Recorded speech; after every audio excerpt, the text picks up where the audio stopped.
na unpublished or na remove yung page ni Norme Garcia.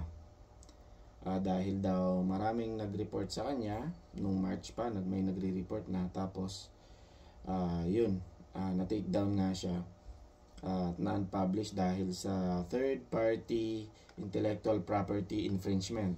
Ang problem doon is lahat tayo is pwedeng tamaan nun, mga tol.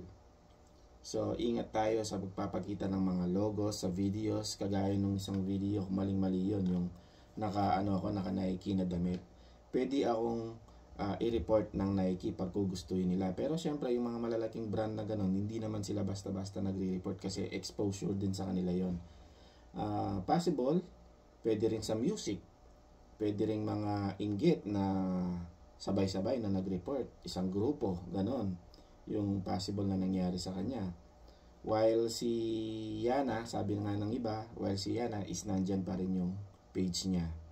So malamang yung case niya, Norme Garcia, is malaking grupo na nagsasabay-sabay na nagre-report sa page niya, posibleng mga inggit talaga, or may nagagamit silang brand na lumilitaw yung kanilang logo, yun yung ginagamit nila para patunayan kay Meta, kay Facebook, na sa kanila yung brand na yon. Pagka kasi naka-registered or naka-patent yung brand mo, pwede mo talagang i-report yung isang page na nagpakita ng brand mo na wala kang permiso. Okay, so yung mga brands, big brands like Jollibee, pinakita mo, pwede sila mag-report.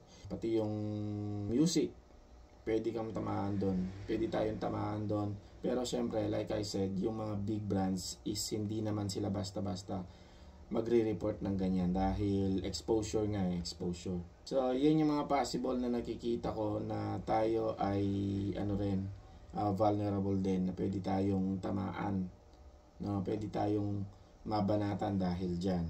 So kahit ito, simple pagpapakita ko na ito, pwede na akong tamaan nito. Okay? At ang palagay ko is ang ni-report kay Norme Garcia is yung mga videos. Per video yung mga pinagre-report sa kanya, hindi lang yung page, mga videos, mga ganon. Pagka nakita nila, lumitaw yung logo natin dyan, narinig yung music natin dyan, report natin. Ganon lang yun. Okay? So, yun lang, mag-iingat tayo sa pagpapakita ng mga brands sa ating mga videos. See you and God bless sa susunod na video.